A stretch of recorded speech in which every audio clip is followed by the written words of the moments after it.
Today it's 5 great things to practice on guitar to really level up your playing.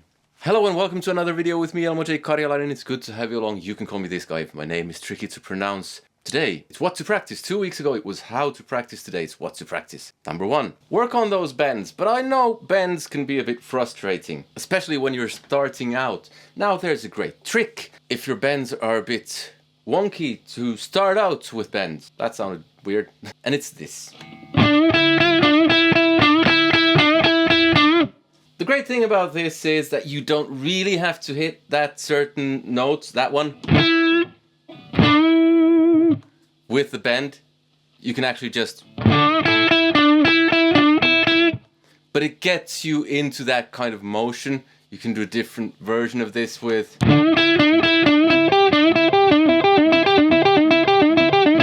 Or...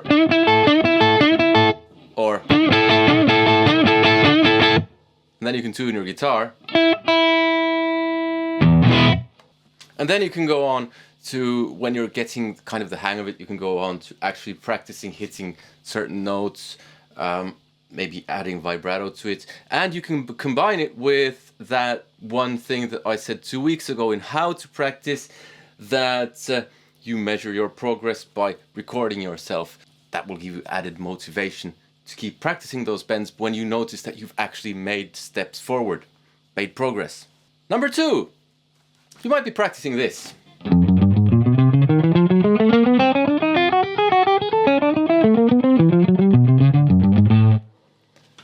Why not do variations on that? You could do it backwards. You could do a variation which I've actually done quite a lot, which I really like, which is a new finger starts every new string. So it's index finger, ring finger, index finger, middle finger, ring finger, little finger, like this.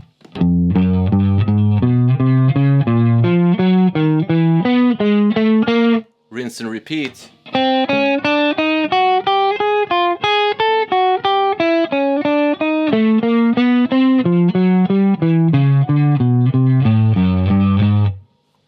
Just to give you kind of some added variety into your practice while still practicing this basic hand synchronization thing.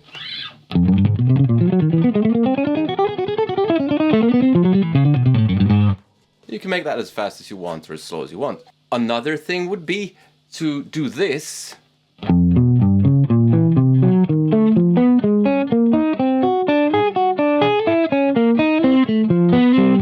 And so on. So you do the regular kind of spider thing, but you alternate strings.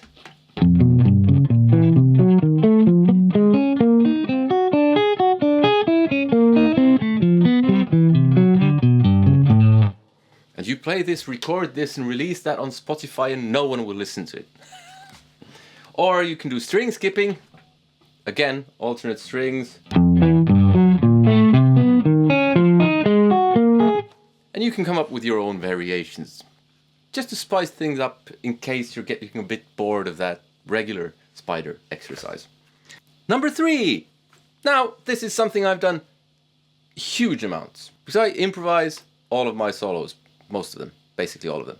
And you won't improve your improvising unless you practice improvising. Now, I would recommend that you do this over some sort of backing track, because that gives you a musical context, a musical setting, so it's not just random notes being played.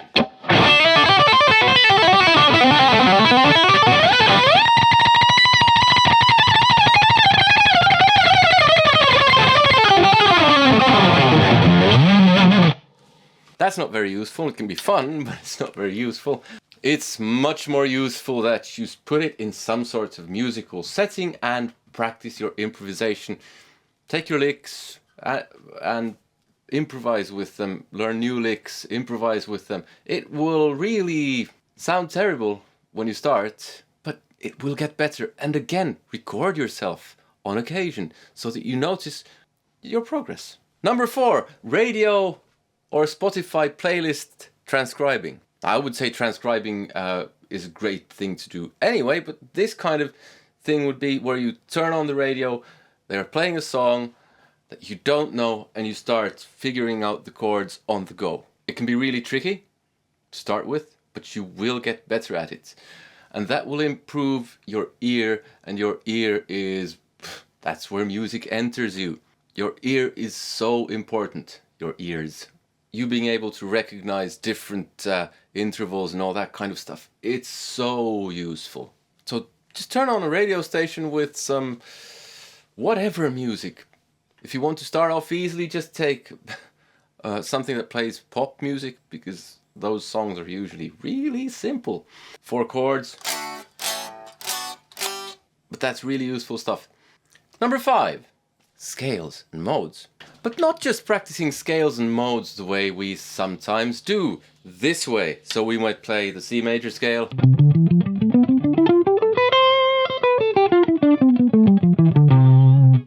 But the C major scale, and every scale, we should know, not just this way, in that little box, but this way as well. So what if we practiced the C major scale like this?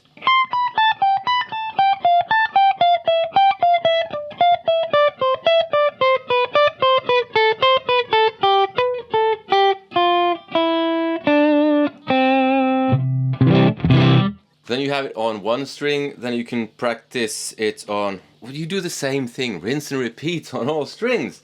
And you do different scales. You can do every scale in G.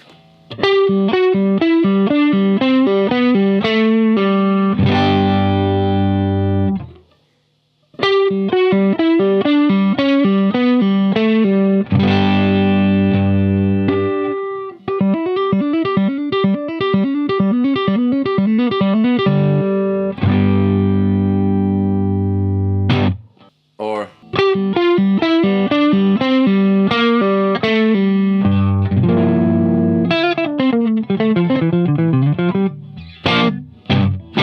So when you learn your scales this way, not just this way, it frees you up so much.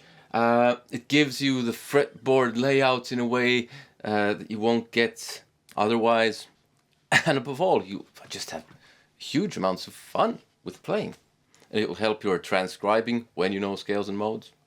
If you haven't watched the video on how to practice, it's here. Come join me on Patreon. You get access to all of my music lessons and exclusives. There's a link in the description so that you can even take it for free. Other than that, I hope you have a nice day. Take care. Bye.